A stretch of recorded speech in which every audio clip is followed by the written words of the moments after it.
Hi everyone, Happy New Year, Happy 2019.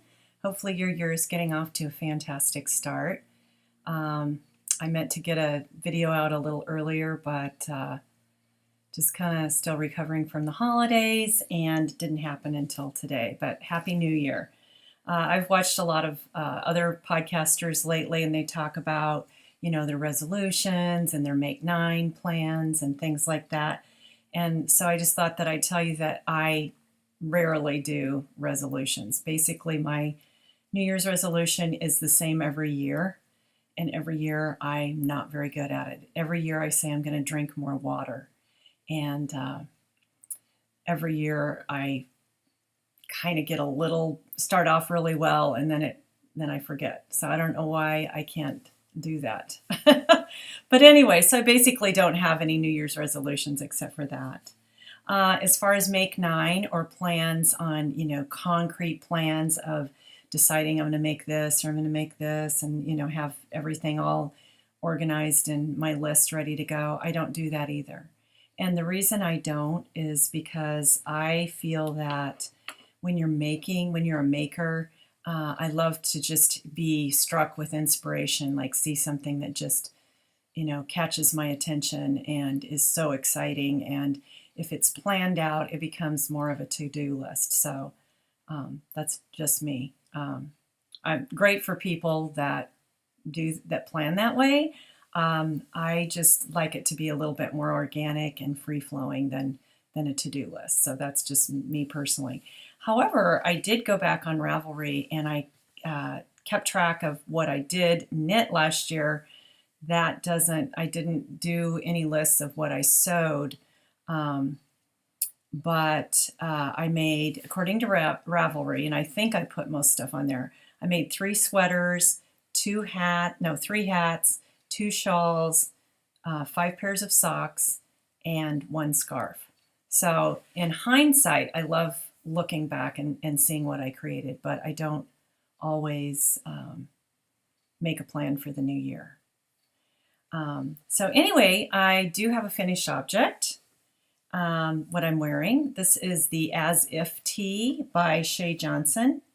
And this yarn here is from Honey Girl Farms. It's a DK weight yarn that I got from Stitches SoCal Stitches.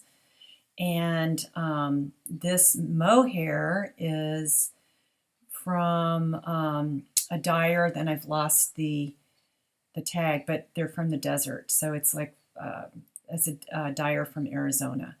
And so I originally purchased both of these the same weekend that I went to Stitches Southern Cal. So anyway, I always say that every project teaches you something, and this one certainly did. At first I was so excited about, it's a cropped sweater. I don't know if you can see, but it's a cropped sweater. So I was like, oh, wonderful, this is going to go so fast. And it was, I think I used size 7 needles, so it was just zooming by. And then I got all the way up to the mohair. I think I got up to here. See, this is just the wool, and then you add the mohair. It's stranding the mohair and the wool here, and then this, of course, is just the mohair. But once I got up to basically here, I kind of could hold it up and see the length, and was really disappointed with how short it was. It was just completely too short. It was so cropped. So I ripped all that back down and added another inch under the arm, and then proceeded. Then when I got up to the shoulder, what would be the shoulder seams, I had looked on some of the project pages on Ravelry, and some of them, depending on the color of the mohair, you could really see the seam. And in the pattern, Shay Johnson is the designer. She says that you can seam it, by binding off and then sewing it together, or you can use the Kitchener stitch. So I decided, even though I really don't enjoy doing the Kitchener stitch, I don't think anybody enjoys doing the Kitchener stitch. It's like delicate surgery. I decided that that's what I was going to do because I just like the effect of it. It just looks like continuous knitting rather than a seam. And so I chose that, even though it was, a longer process. So knitting always teaches me to take my time and do it right. And I've learned that lesson over and over again. And so that's just one that I try to live by.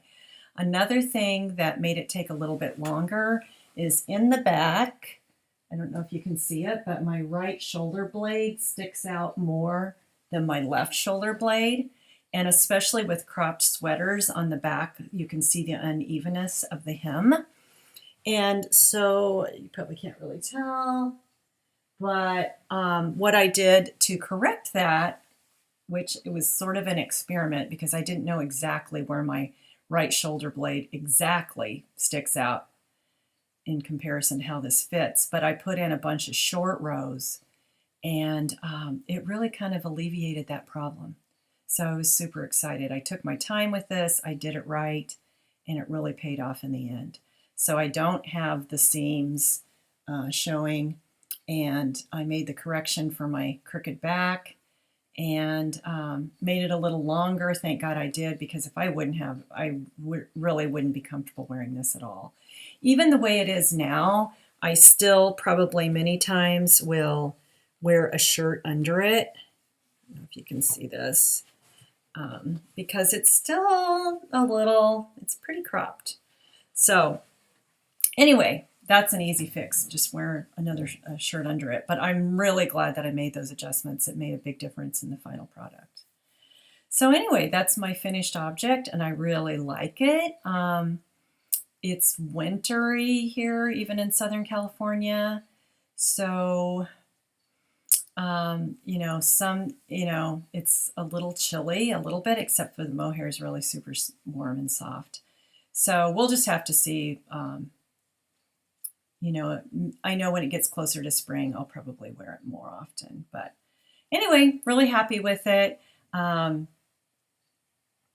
Yeah, so it was nice to have a finished project right, kicking off the new year. Thrilled with it.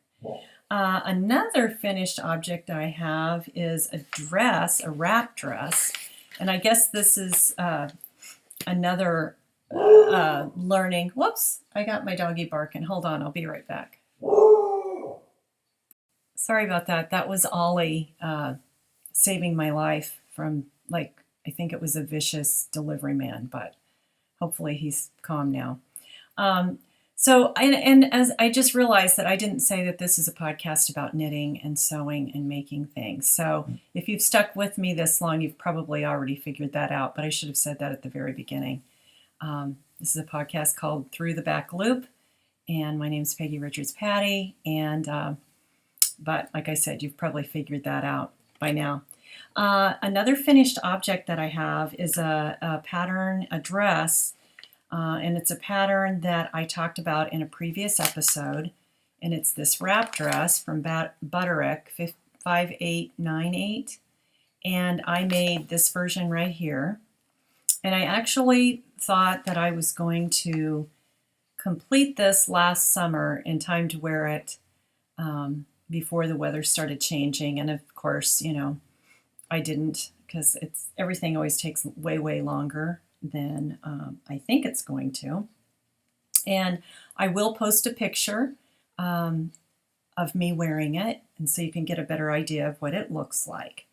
But I have it right here. This was some fabric. This fabric is some that I had in my stash, and I love the print of it. It's got butterflies. It's this really pretty slinky knit. And it talk about feeling like a to-do list. Every time I would see this fabric in my stash, I would go, oh, I gotta make that. I feel bad that I had it a couple years and just nothing was happening. So I finally made the dress. And if you heard me talk about it before in a previous episode, I did make a muslin, and it was in a knit that was very similar in the way it feels to this. And I realized right away, oh my gosh, I had to make so many adjustments. In hindsight, I think I purchased this pattern without really carefully looking at the back.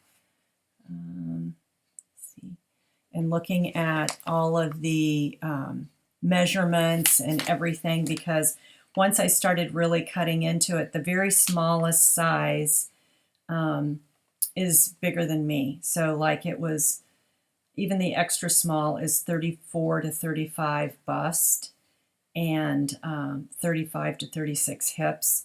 And so I knew I was going to have to, you know, hack the hell out of this thing, which I had to.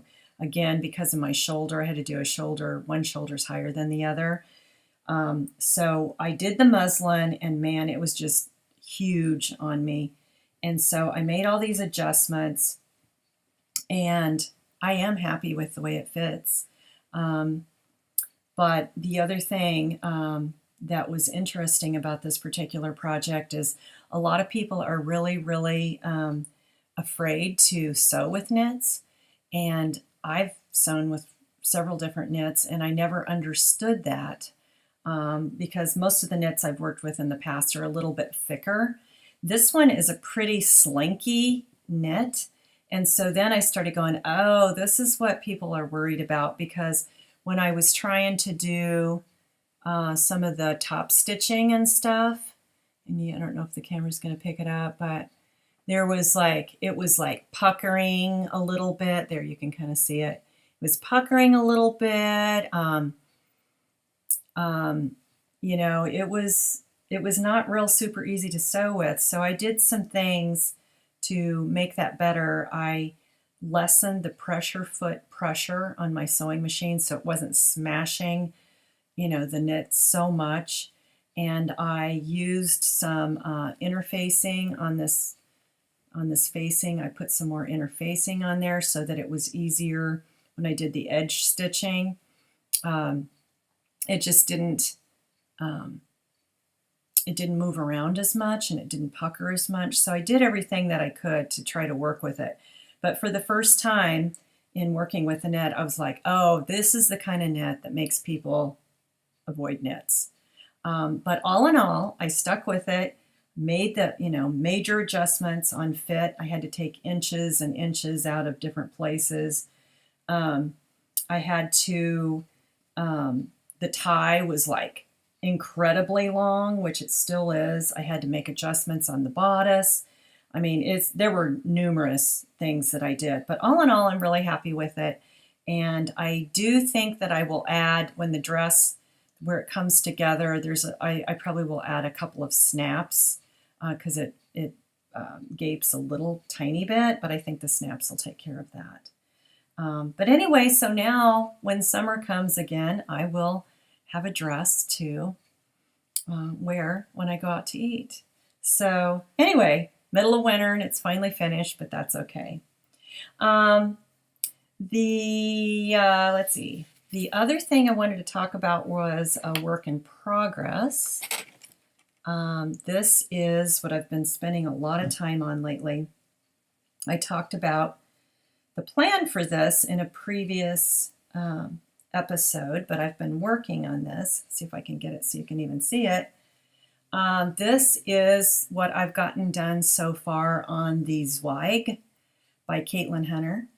And because it's, you know, all scrunched up on the needles, and it's also hasn't been blocked, or I'm not finished with it yet. But anyway, it starts off, it's a top-down sweater, and the blue yarn is Madeline Tosh Light, and it's a single ply.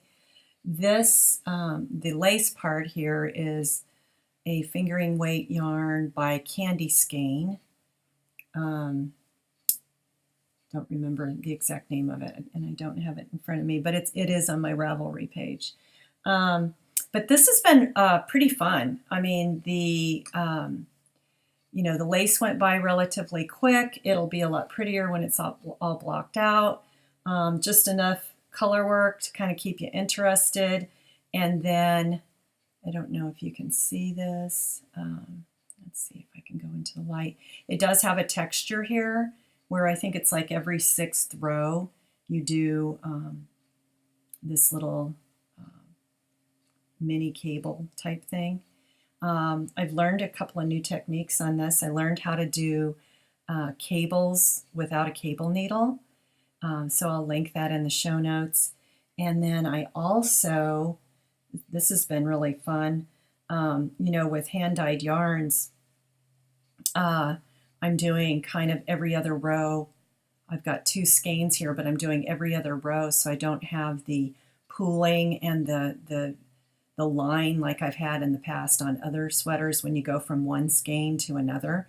Because on hand-dyed yarns, and I have them on my trusty little spool holders or yarn holders here, they're not exactly alike.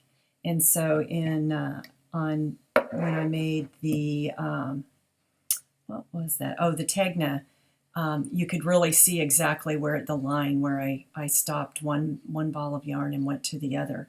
So I had heard from some other podcasts, about this method, and I think it's called helical, but I'll put it in the show notes. And it's just how and this is dark, so you can't really see, but I've got the 2 skeins here, and you drop one,